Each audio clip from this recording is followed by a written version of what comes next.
All right, cool. Cool, so let's talk about this. All right, so I'm kind of waiting.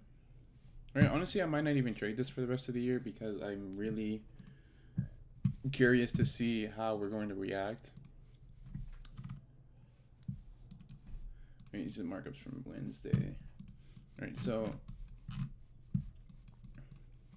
something to see here, right? So Wednesday's call, that was the 12th, 11th, the 9th, right? Or am I doing that right? What was it, the 10th? 12, 11, 10. Yeah. Okay, so I was waiting to see if this here would have been a catalyst to want to propel this higher, right? Because I believe we were around here on Wednesday Zoom. When we're looking at our intraday, M30, M15, I'd seen this, right? This is unwillingness. This is potential mitigation, right? Or liquidity grab of equal low here, right? Liquidity grab. This wick mitigated that, and this mitigated that.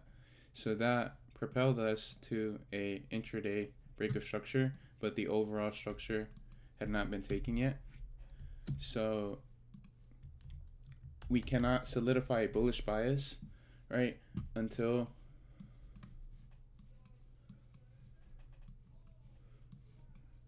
this here is broken technically, right? But this was the pullback from that impulsive move.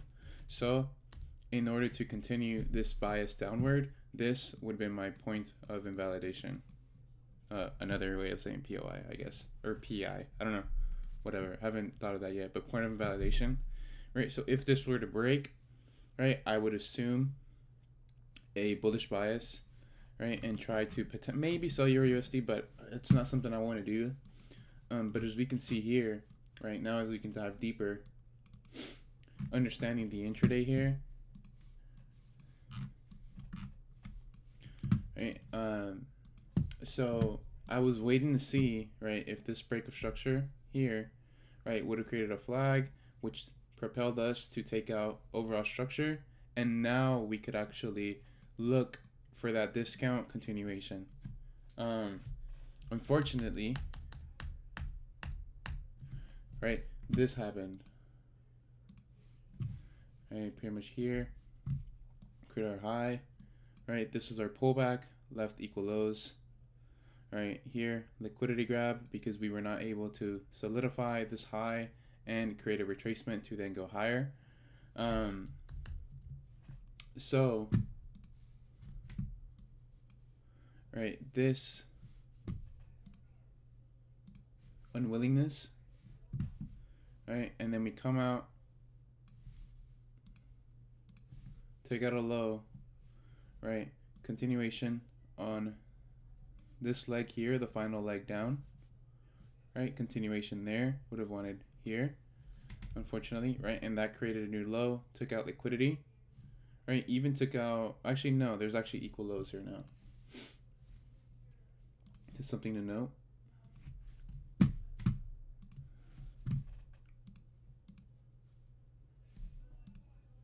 Right here. So equal lows are set. Right, our high here, right, we don't want to see that break, right, or else, right, we can assume a bullish bias. So we're just at a point now where I want to see what happens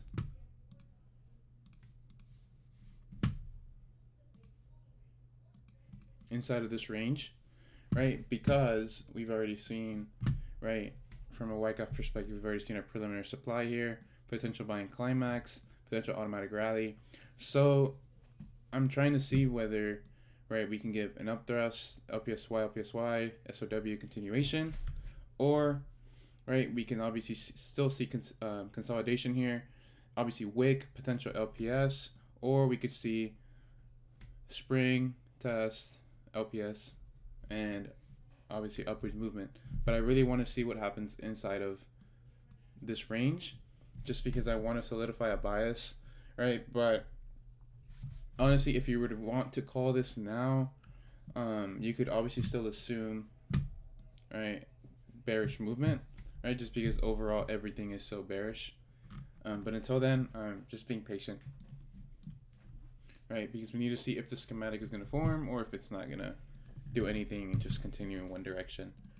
Looking at EURUSD, same thing, right? I was pointing out this daily inefficiency potentially here alongside the structure retest.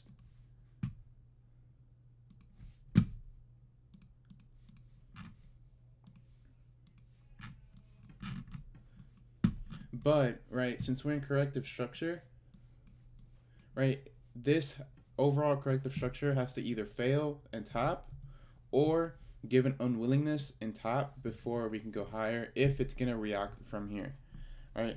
So I was merely waiting for the catalyst to want to bring price lower and then see what happens from there. And for the most part, I'm still trying to essentially not assume, right, but I'm still anticipating a type of reaccumulation. And I say that because of the relative equal highs, even though this is technically a liquidity grab, right? Usually for the most part,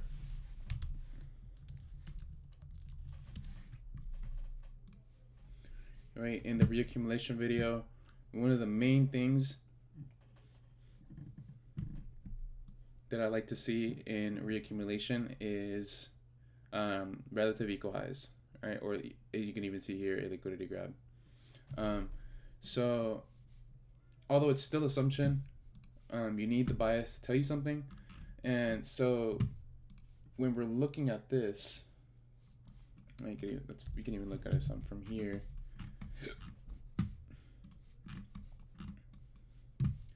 Right, this corrective structure,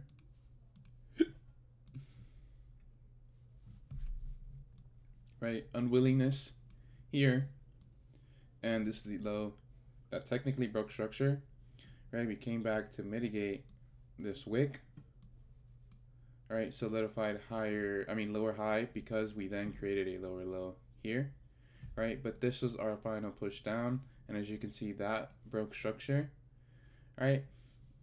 We broke structure and then had an unwillingness here. So there's two pretty much decisive points here. I'm pretty sure I saw this in H1. Yeah. So I want to see if either we continue structure.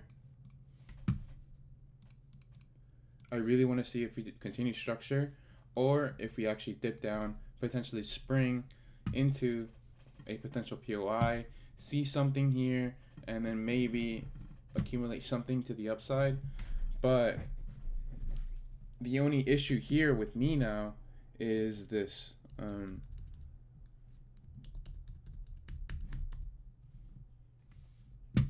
much. Is the fact that this entire move up is inside of this range here. So I don't really want to assume this POI, especially because it really depends on the reaction. That if price manages to come here, it depends on the reaction. Because if we aren't careful, this could easily be misconcepted as a break of structure, a pullback onto whatever the final leg is into inside that range, and then continue lower. Right? You can easily see this fail. So it's really dependent on obviously the reaction. If we get a reaction here, right, what happens once we take this low out, and what happens once we take this low out. So that's pretty much what I'm waiting for in terms of bias. But I'm not too worried. It's December 12th. We're approaching holiday season. You typically will see a lot of pairs start to range up again. And honestly, I'm not too keen on wanting to continue to trade. I really want to see how December's closures are. Right, this was one where I pretty much took an L2 GU. This is also a mistake from my end. I was too glued to a bias and ended up taking a loss for it. right? Every single dip I tried to buy, and unfortunately, I didn't notice this being the unwillingness of here, and we then broke structure here, and then we broke structure again. So technically, we're in a bearish market until this high breaks, right? Unless we see potential liquidity grab, break of structure, and then we can start assuming some type of bullishness, right? But for the most part, we're still bearish here. All this was a mistake in my end, was just reading structure, reading bias, right? And just not pretty much being glued to a bias. Right, same thing happened. It didn't happen with EG, but it really made no sense to me that we reacted from such an extreme point right down here. Literally 1 pip from my target, I believe.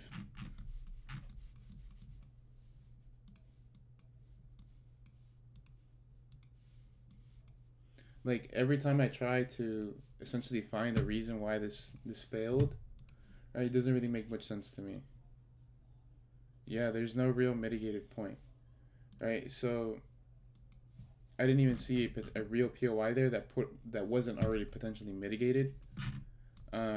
So I was assuming that this would only be a pullback to then continue lower, and then when this happened, break of structure here. This was during right during new session, the new daily open. I'm sorry, right? But I still saw it as a potential correction because we were still in this range, right? So once this broke out, right, that's an automatic sign of bullishness and essentially a sign to change your bias. So yeah, it's pretty interesting now. I'm looking at the daily. I don't know if this is going to continue higher, right? Because the only POI that would make sense to me is obviously there, and that didn't reach, right? And in terms of trying to solidify bearish bias, right, this final push was never broken. Only liquidity grab and mitigated, right? So obviously bullish order flow is in play, right? So for the most part, we can naturally even see this high be taken out. But yeah, it's been pretty much a shit show here, right? Because the only POI here that makes sense to me is there, and that would only make sense at the 50% around here. Something inside of here could be mitigated. And yeah, I mean the bias overall hasn't changed. Right? I have no reason to change the bias. Right, I'm just now looking for a potential opportunity. But yeah, other than that, there really isn't much to talk about. It's just looking at these weekly closures. It's just honestly, it's not enough data to go off of. Right? Yes, we're super overextended, but all we need is one push down, right, and then a mitigation, and a move up within the next 2-3 days to then get a very good weekly closure next week. So I'm really curious to see what happens then, and pretty much go off of that, right? Because technically, I believe we just we haven't even reacted from 50% here, right? But for the most part, we could easily see another type of reaccumulation to finally take out highs. I'll probably see that happen next year. Who knows? Yeah. Reach that inefficiency there. Yeah, it's just I don't want to guess a high here. Liquidity daily.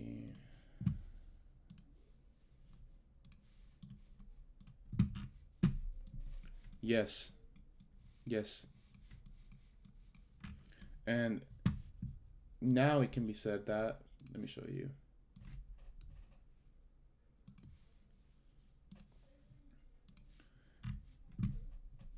Right, this was honestly textbook. I hate that I'm so bullish on these, right? Because for the most part, this could have been easily, right? We just took out liquidity, we took out structure here, right? And you can then derive this wick here, right? To find something and then find a break of structure here lower, and then that's a fat move there where your target is here, and that was met on Friday.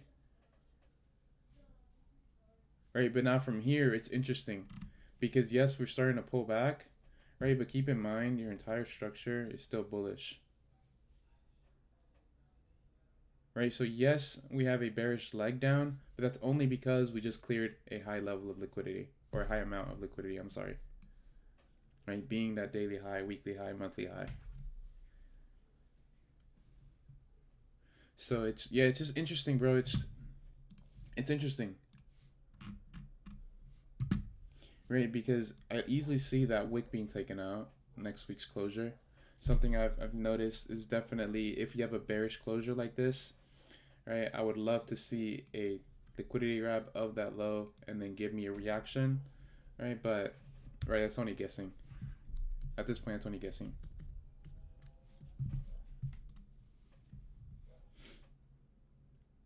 Oh, really? Nice. Let's see where that ended.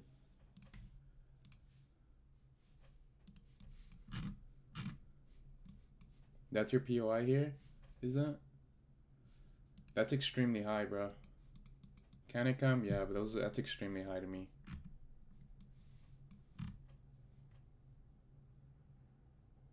You could have, I probably wouldn't play this. I wouldn't play this. I wouldn't play that. That's too deep for me. If it reaches up here and then down here, that makes no sense. Oh, yeah. That would have been ideally what you would have wanted. But just remember, this POI is now invalid, right? If you have a low here, the pullback didn't make it up here. So now you have a new low created here. There. So this makes no sense after this. All right, I call that showing a tan. That's a pair showing a tan. That's what I'm getting at there.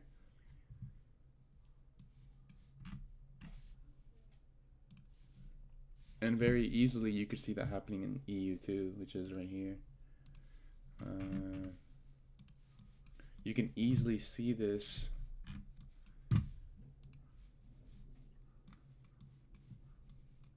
showing a tan here, right? I just would have wanted something deeper immediately after this high to then go higher, right? But what happened was this happened. Unwillingness. So this is now why I'm saying it's super iffy on me and whether we're going to react from here, because this could easily be seen as a liquidity grab, right? And we can come here and do something like that. So this is why I'm so unsure right now.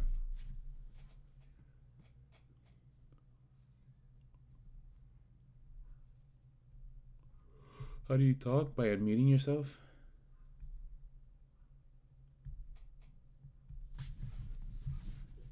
Can you hear me? Hello? Yes, sir. Okay, bro. Look, I marked on GU on the 12 hour. I marked this wick way down below. I just want to ask if the price might come back down there, but would this retrace might be too deep and Here? yes, this one exactly. Who knows? No, way down. Oh, No, way here? down. Yeah, this one, right? No, this one would not make sense to me. And the only reason why I'm saying Because that, I'm aiming for these equal lows where this exactly. If you draw the line, it's for me equal lows. you're aiming for which equal lows? Wait, yes, this one. If you draw that line, for me, that would be an equal low, right? So there would be a huge amount of liquidity in there. Oh yeah, most definitely. I would like this to be exactly perfect though, because when there's such a gap here, that's pretty much inclining me to think that maybe this move was a mitigation of here, which indicated bullish order flow. Hence why the structure was taken, continued, and taken. That's the only reason why I'm assuming that. But I would like equal lows to be perfect. Like for example, like this.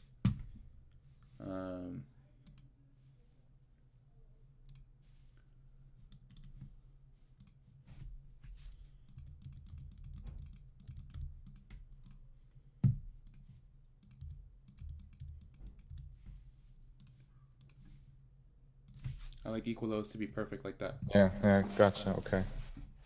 Right, because that so in that case, I would. Like I said, like for example, this equal low here, right? I didn't see a point where this was mitigated from, and it's literally left an exact low. Like it didn't take it out; it's left the exact low. Okay. Right. So when it's before and it's relative, right? You gotta assume. Well, not assume, but you also have to consider the fact that that relative low could have been a mitigation, an extremely deep mitigation. Okay. Right. So the only way that I can aim for these equal lows, right, is if structure is broken. Right. Okay. That's the only way I'm gonna go for these lows. Okay, thanks. So in the case on GU, I would take the 12-hour wick above, right? Because structure is then intact, right? Mm-hmm.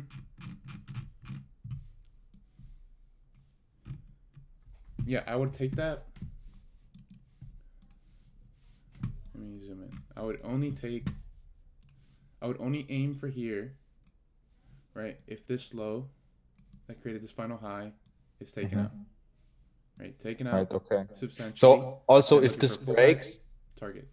That makes the liquidity scrape more valid, right? Mm-hmm. Because you now have order flow in your direction alongside maybe high intraday time frame supporting you, right? And then for the most part, you'll probably see those daily closures support that bias too. Okay, thanks. Yeah, and it's all derived from the fact that this happened, right? And then the final low that created the final high was then broken, right? So if we break these, we now have bearish order flow in play. So all we're looking for is bearish mitigation. Right. Okay, that's what I'm thinking about. Mm-hmm. So order flow must align with structure in order to pursue levels of liquidity, if that makes sense. Yeah, makes sense.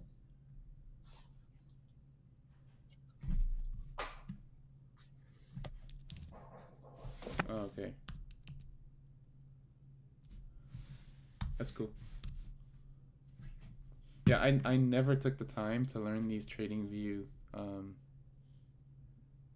commands. Never took the time for them. Like I didn't know about Control Z until like early this year, I believe. Yeah, they're time saver, but I don't mind them. You're saving 5 seconds maybe.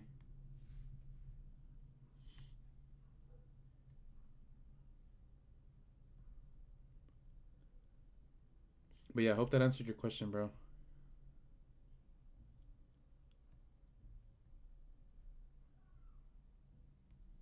Control Z is probably the most basic one. Well, thank you. Damn. My bad. But yeah. Let's see. Anybody have any more questions? Yo, Fredo. Yes, sir. Something you said that's actually been helping me is hold on. Can you speak up a little bit? Can you hear me now better? Yeah. Something that's been helping me that you said was don't buy low, buy lower, don't sell high, don't sell high, sell higher. Mm-hmm. So like I was just kind of wondering because I've never heard of that, like that people say that before. They always say buy low, sell high. So I was just kind of wondering like how you came to that conclusion or how you came to that idea, and do you have any like reasoning for it or any tips about it, or you know what I mean? It's kind of a weird question, but I don't know. I have to find an example. Because like many times my POI would get taken out, and then it would just be because I'm not selling lower. I'm not buying lower. Mm-hmm. And that's pretty much supported by the whole where is this? By the whole discount premium concept. That's pretty much where it's derived from, where essentially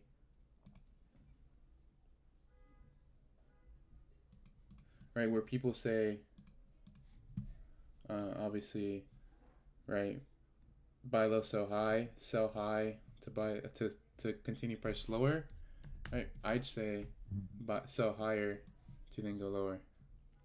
Why? Because you're creating such a, for example, if this is my 100% retracement here, right, you're creating such a small area of, how do I say, potential entry, so that you can essentially have a minimum risk, and even if you're taken out, right, then you know your entire bias is wrong. So all that means is whenever you see massive spikes happen for no reason or massive drops for no reason, right, if you can find a reason to counter that direction, then take the trade. Yeah. And like for example, another, here. Yeah. Like I found one.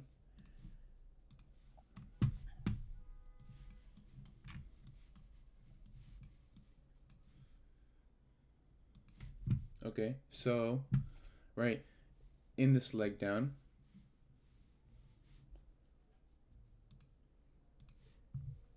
there is a potential POI number 1 here being maybe inefficiency fill in between those two spaces here, right? But now you acknowledge that there's equal highs here, so even if this potentially mitigated that, right, and by that I mean referring to this, like you see this wick here, right, this wick was taken, but it did not break structure there, right, did not break structure, so there's obviously an SC here, right? There's obviously going to be something there, right? Whether it's on the 5 minute, 10 minute, 15 minute.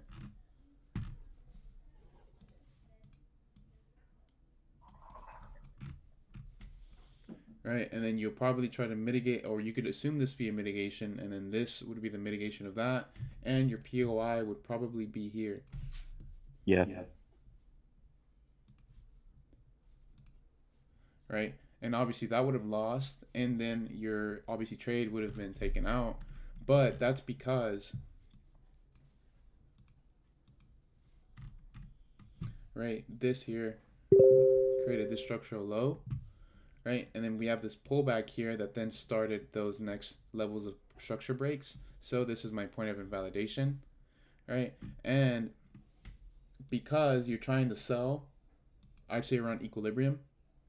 Yep, right at equilibrium, right? Instead of selling at a high premium, you're selling at a equilibrium, right? Whereas the real POI, I think it was, I saw a wick here, yeah, right, wick up here, right? You can see a ton of liquidity right here too. But you guys know I don't like to trade like that, taking out liquidity and then entering and then going the opposite direction. I don't really like to trade like that. So it actually isn't necessary. Are you being serious, bro, or are you fucking around? Because if you're fucking around, I'm not answering that question. Right, but does this make sense here?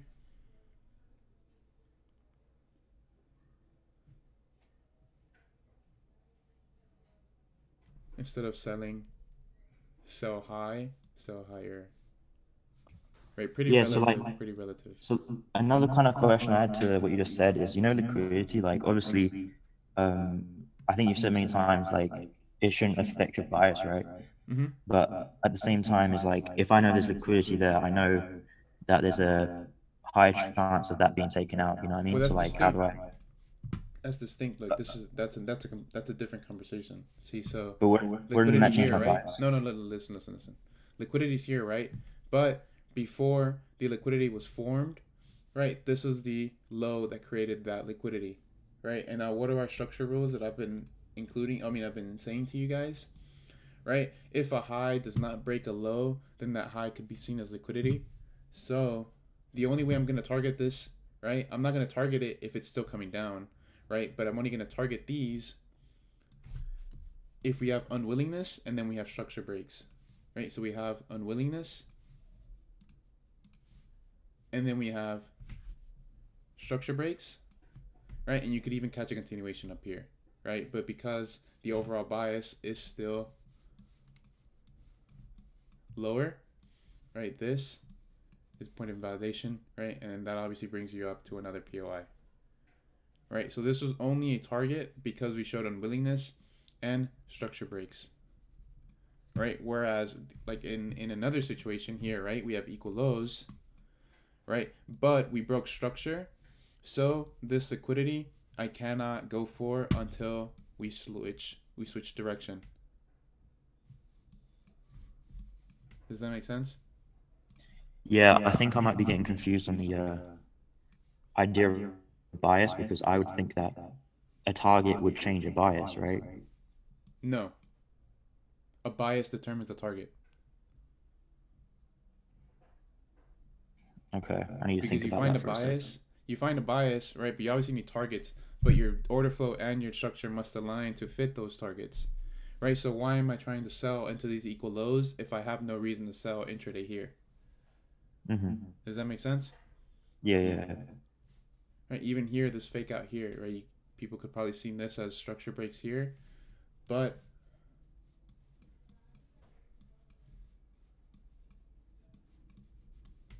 the structure is still to the upside.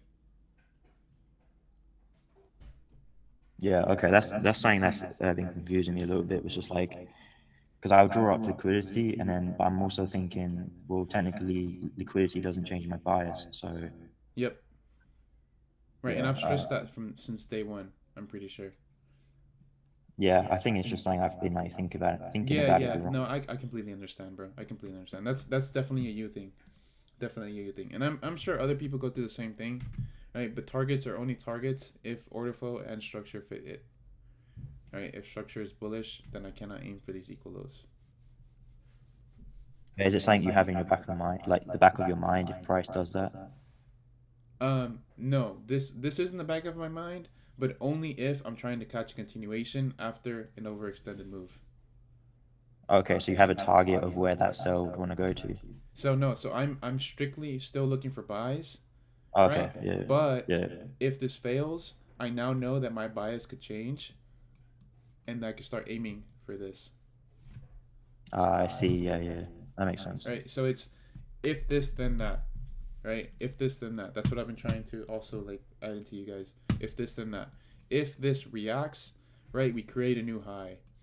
If this breaks, we now pursue equal lows. If this then that. So And like I've already narrowed it down to such a small POI, right, that even if I take one loss, the other loss will mathematically cover it.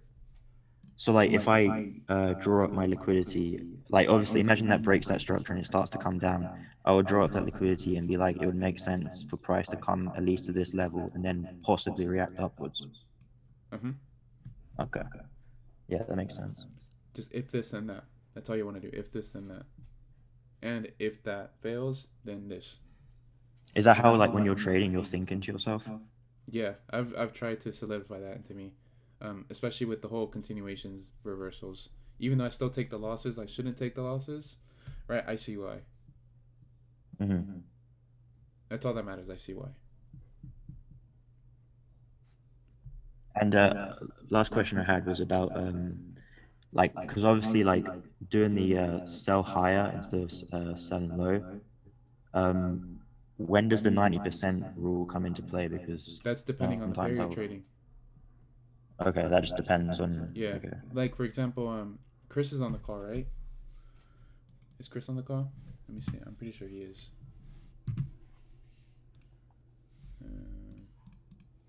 Yeah. Chris, yeah. You're on the call, and he actually DM'd me saying that he saw that I think it was AJ respects 90% retracements to an extent, right? So he added that to his plan for that pair. Okay. Right, so it's all about recognizing and understanding your pairs. That's all it is. Okay, I got it. But yeah, let me see. Yeah, I've noticed 90% retracements in the yens, but it also depends. Like for example, look, like what I've seen is, for example, let's say this is one leg down, right? I'll see this come into that 90%, right, in that final leg down, but in overall, it's actually just a premium. Yeah, that's what I was going to ask you as well. Is like, how do you have any tips on like drawing up your legs? Like, no, I mean I just see one low. When does it stop? Here. Yeah. But I'm trying to add this rule, but I haven't tested it enough, right? Where I can consider a pullback once you start seeing those micro and scalp breaks of structure, and that's pretty much what I'm introducing with continuation BOS and reversal BOS, right? But I consider pretty much this solidified high, right? Because after this, right, we start seeing those structure breaks, right? Whereas in here, inside the leg, you don't really see that. You just see mitigation continuation. Does that make sense? But I still need to test that out. I haven't fully tested that. And I don't want to make it a rule. It's just sometimes like this 30-minute leg, if this got taken out, I'd also have to take into consideration the 4-hour leg though, right? Exactly. So like is that why you kind of try and avoid reversals, is because there's always the possibility that you might pay off the weekly leg? Yeah, I've taken too many losses from that. Yep.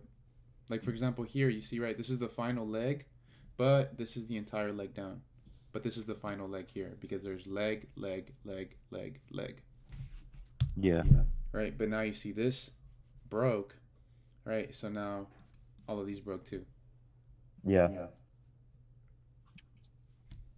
I'm sure it's like a really like the kind of most common thing, but the thing I'm like still trying to, where I make my mistakes is like identifying pullbacks and then identifying reversals. But I'm sure it's all about understanding your structure then at that point, and not being too optimistic about a bias.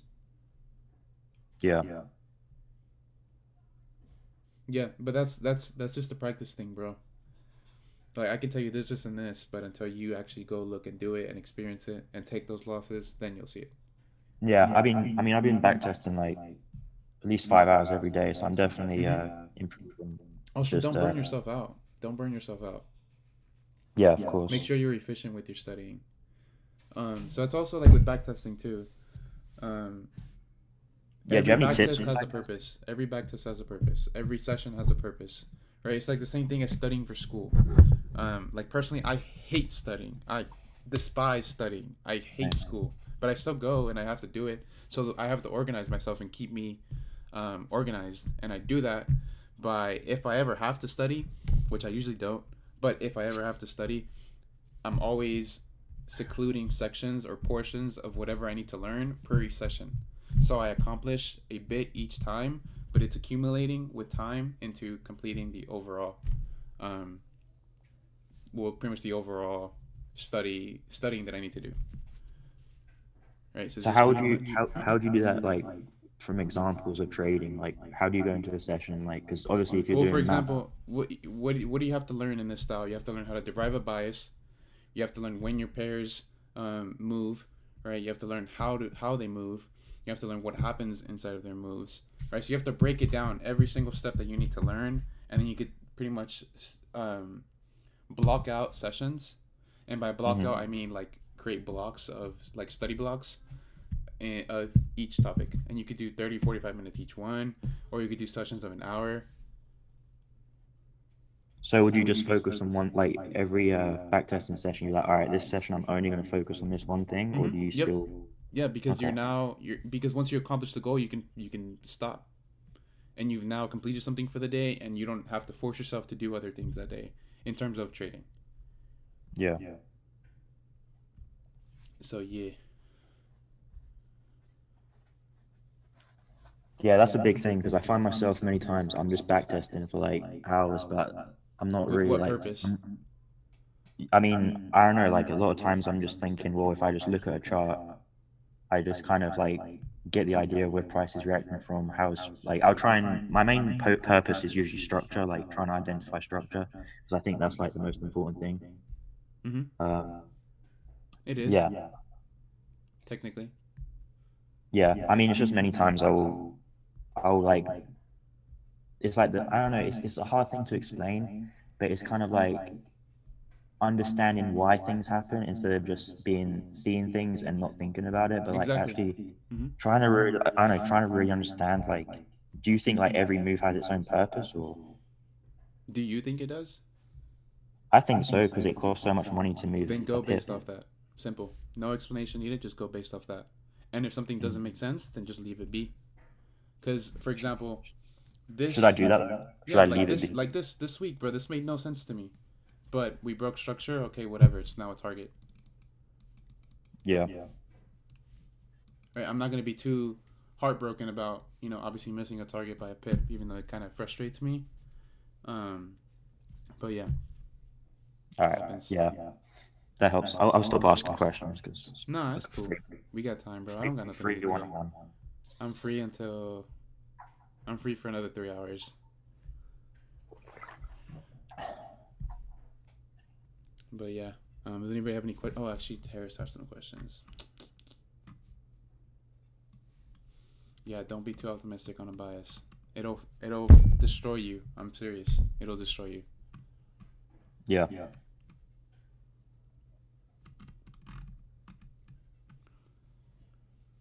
Isn't that risky placing a limit? Yeah, bro, it is. Why do you think I never use limits? But I'm always trying to test new things out.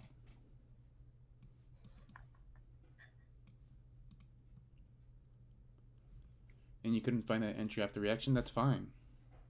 Not every trade I take, you have to know how to take too. Why? Because we trade differently. Your trading plan is not identical to mine. We'll burn you too badly. Yep. That's literally what happened with me and GU this week. Dynamic, yep. But it's so hard to actually do it. You know what I'm saying? That's the hard part, doing it. I think it's hard because it's like two rules that come into like cross each other, because you have the rule of you know, you don't want to be changing biases all the time because you have like the high time frame bias. And you know what my solution was to that? What's that? Point of invalidation. That's the whole point. For example, do you remember the point of invalidation we talked about on Wednesday? The EG one? Or? No, the EU one. Well, the EG one, that one too, but EU one. I believe. Oh yeah. Was it the 9th? Yeah, the 9th. Right, we were around here, and remember I said this was the point of invalidation here.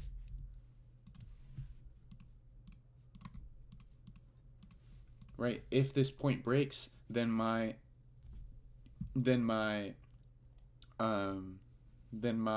bias is invalidated. Is there a date? No. And as you can see here,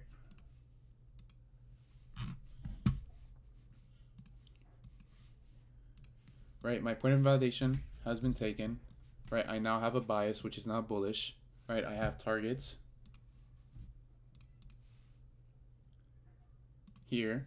Right, my immediate target. Right, you could even say this is a target too. Right, but because we're still we're still bearish. Right, my only target should technically be here because this is still bearish. Right, and I don't want to be too optimistic and then come here. It is a target eventually, right? But I'm also have to be aware of the counter hedge. Like for example here, right? This came back into inefficiency here, right? Then mitigated that, right? So you had a risky entry, conservative entry, and a move that took out liquidity.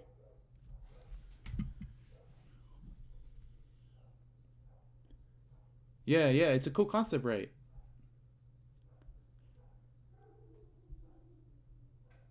It's a cool concept, right? I didn't think of it until I believe 2-3 weeks ago. I was like, all right. So with structure, after structure, right? If you can now pinpoint in structure after you understand it where your bias will shift if a price point is broken, then it helps you with a bias. Really helps you with a bias. Is that going to be in the new course material? Yeah, it's one of the videos. It should be one of the videos. I know I already did the notes on it somewhere. Yeah. I don't know where my iPad's at.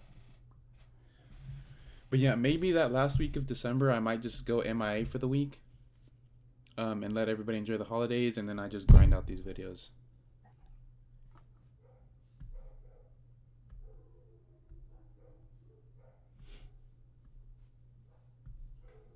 Yeah, and also we've already finished up with all the security measures that we're adding too.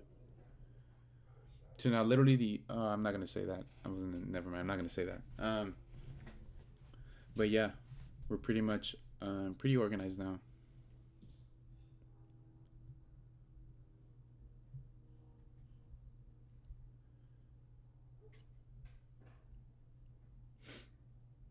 But yeah. Oh, I did want to talk about something today. What was it? Everybody in here, do I have any is the only homegrown trader I pretty much have is Aaron. But Aaron's not on the call. So that means everybody in here comes from a different group, right? It's something I see like a lot. It's gonna be impossible for someone to sell it now. Let me get to that. I'll get to that.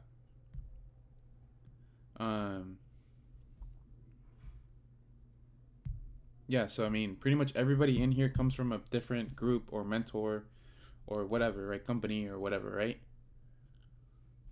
Something that I see a lot, right, is that I see this especially with a lot of newbies that are trying to trade in this manner, and I see that a lot of them try to shit talk their old groups or their old mentors, right? I hope none of you do that, but I do see a lot of people doing that on a consistent basis. Not in the group, but I mean like just in general, right?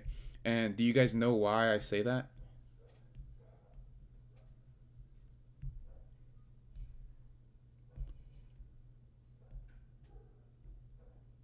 Anybody?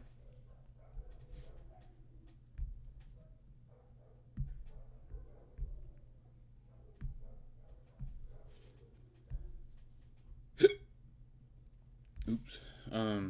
I say that because I'm a big believer that I hate when people say like I wish this didn't happen or I regret this or I do that. Right? I'll say it like jokingly, but I won't say it seriously. For the most part, like for example, me and Sergio started in IML, right? Without IML, right, as much as I don't like the people there, I don't like how they operate, I don't like how political it is, I don't like a lot of stuff in the company, right? No matter what, at the end of the day, if I wasn't in IML to begin with, RCV probably wouldn't have been created now. Right? I hate when people say, or like even with everything, with sports, like for example, I hate when, for example, in soccer, if there is, or football, I'm sorry, I shouldn't be calling it soccer. If there is, for example, first 20 minutes, there's 3 opportunities.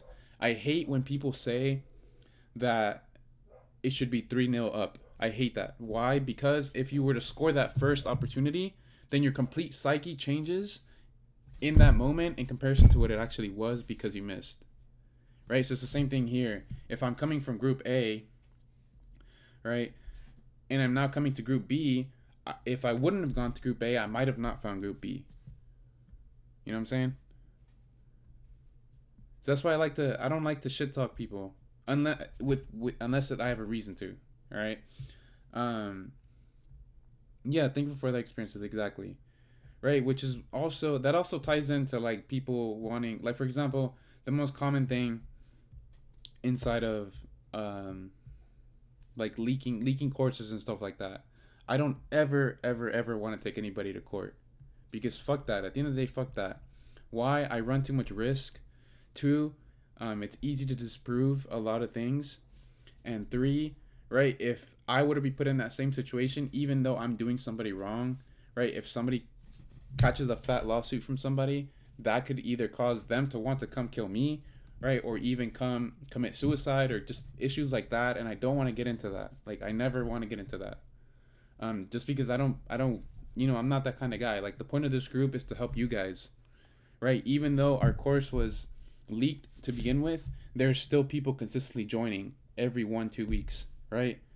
And that's because the leaked course is now so that all the people that don't actually care to join, right, and the people looking for shortcuts, now they're off my ass. They're off me completely. They're not in my DMs. They're not looking at my stories. Cool. Right, but still, the people that actually are genuinely willing to learn still join the group because they see the value and they see that I'm here, right? So, like, I hate to say that, like, that the real value is with me and not the course. Like, I hate saying that, right? But for the most part, you guys will not understand half of this stuff without me being here on Zoom every Wednesday and Saturday, right? I hope that makes sense.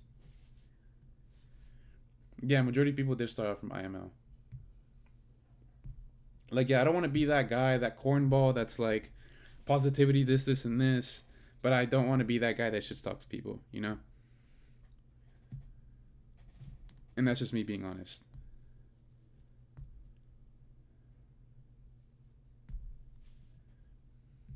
No, I mean, there's different views. Imagine seeing, like, for example, imagine I saw what's the popular course? Astro. Imagine I saw the Astro course. If I actually see value from that course, I'm gonna go purchase Astro 100%. Why? Because I'm actually wanting to learn and I'm willing to pay my dues. Right, which is why a couple of guys have even joined after they saw the leaked course, because they saw value, they saw potential, and now they're in here with a great attitude and they're seeing results. You see what I'm saying? So all this about leaking, all this about lawsuits, it's majority of it's bullshit, because it's hard to prove that in court. But it's also like, remember your purpose and remember why I'm here. Right? It's not to get your money. If it was to get your money, I'd be milking one-on-ones on a daily basis. I would be milking that shit. And that's just me being honest. That's just me being honest. Like, mathematically speaking, right, I could easily do that. But for one, I wouldn't enjoy it. Two, that's a lot of time. Three, that's a lot of effort.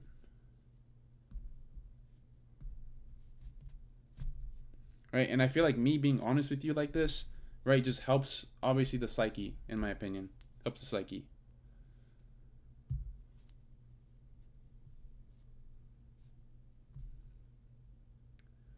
You're giving Serge $50 every day for your one-on-ones? Damn. I see where my birthday present's coming from. I mean, my Christmas present.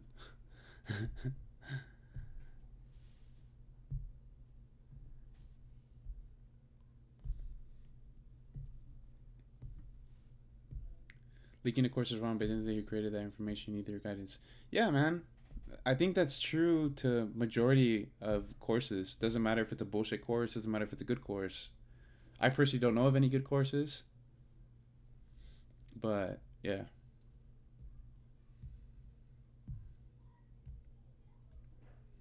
Yeah, you guys should be hopping on Sergio's calls.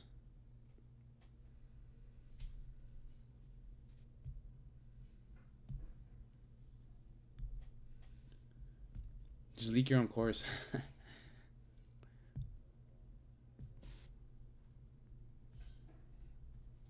I mean, I don't want more people to join, bro. If I get a flood of like 20 people, that's going to be irritating. I'm good on that, bro. That's so irritating. Seeing people come in sets of 2, 3, right? I've never seen more than 5 besides like when we first opened up. But the rate that's happening now, it's easily manageable. Have you got a mental limit? No. I don't know what's a good mental limit. Because, like, for the most part, majority of you are independent, and you guys only hit me up whenever you need something. So I'm able to keep up with everybody at literally with no issues. Will you stop accepting at some point? Yeah, probably at the end of next year. For sure, probably at the end of next year, I'll probably stop accepting.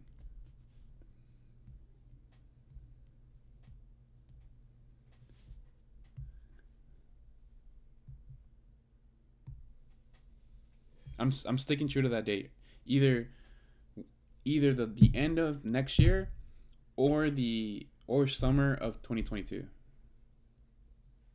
Like, no, absolutely no way it'll be later than summer 2022. No way it would be later than that.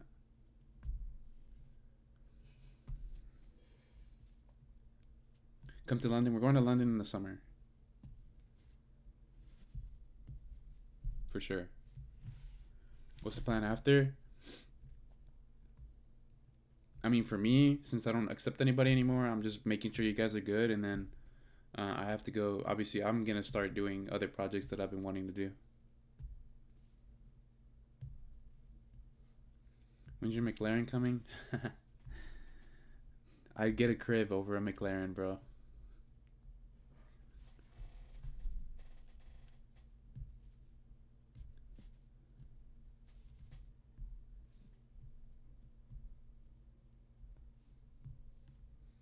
Yeah, solid call though.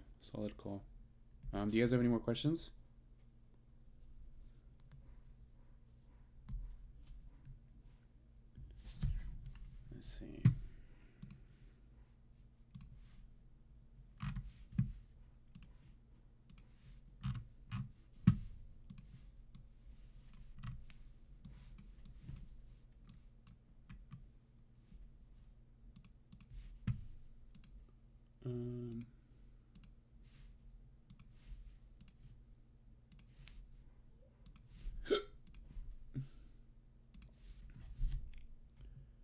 Fredo lifestyle millionaire FX with the Lambo suit. Yes.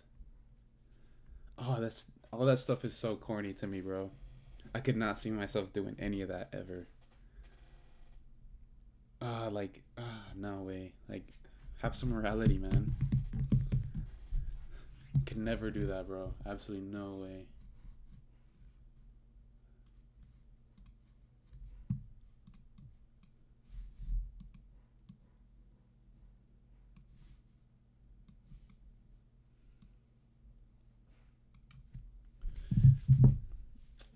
Credibility, all that, bro. All that stuff doesn't matter. Like, I don't know if majority of you guys know this, but bro, I live under a rock. Like, I don't talk to a lot of people. I don't follow the news. I don't watch TV. I don't do anything. I don't care about anything. I literally, bro, I trade, I study. I'm trying to read again. I hang out with some friends, and that's pretty much it. You know what I'm saying?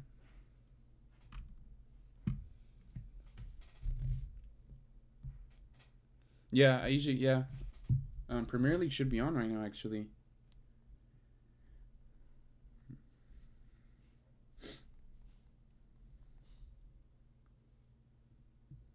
Yeah, man, the derby's on right now. Yeah, derby's on right now.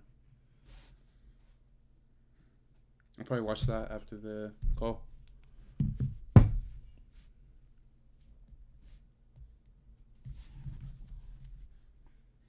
Yeah, man, but good call. Good call. See, this is what happens when you ask questions. We can actually talk and sit here for like an hour. Because if nobody has questions, I don't have a reason to be on.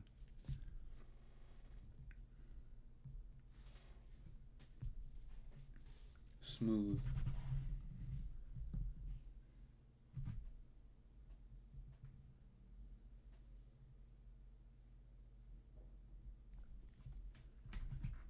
Yeah, smooth.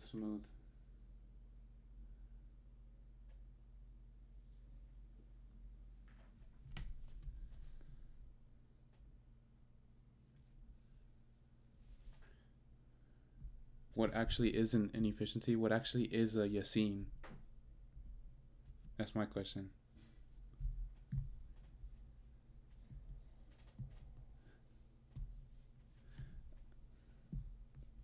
Family, trade, hobbies, working on leaving my job. Yeah, pretty much. Priorities, man. We don't need this flashiness. We don't need that stuff, bro. What's the point? I promise you, the first time you touch money, it's not gonna be a good look.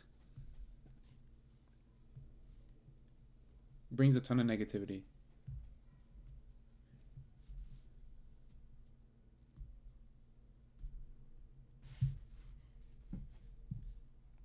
Like, just being honest.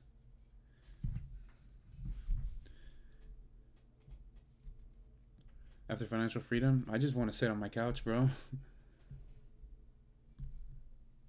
To be honest. I don't want like all this stuff, bro. Like, I just want a crib. I want to have a lot of money and I want to chill. Nah, I don't want to go to Mars. Sergio wants to go to Mars 100%. 100% Sergio wants to go to Mars. Not even travel, bro. I'm not even attracted to traveling, bro. Like, I went to New York by myself, right? That was cool. I'll do that again. But it's like, I'm not like attracted to it. Like, I don't want to go out of my way to go travel somewhere. You know what I'm saying? Like, that's like, people are all about, oh, I want to live here, here, and here. I'm good. Probably, yeah. Maybe when I get a little bit older.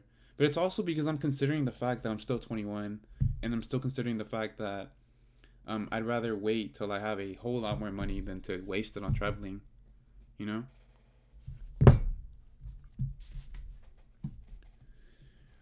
Trying to buy a US Visa, 900. Damn. Jesus.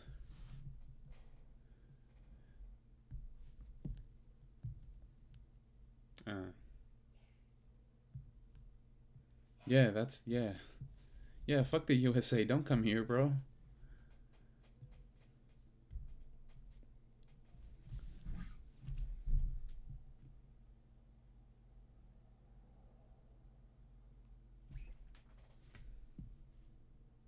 Oh, you went to school here? Cool. Where? What part?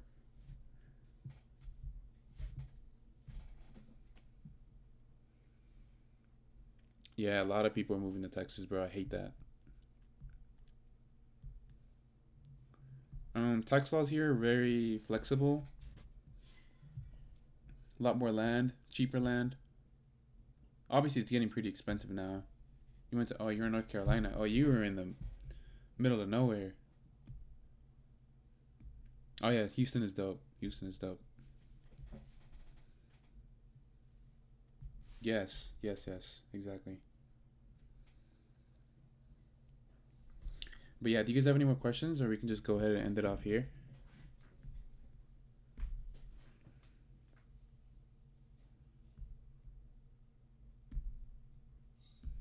$400K will get you a mansion where?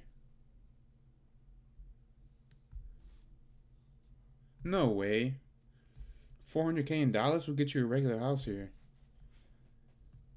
You have to be like in the middle of nowhere to get that kind of deal. Out in the country.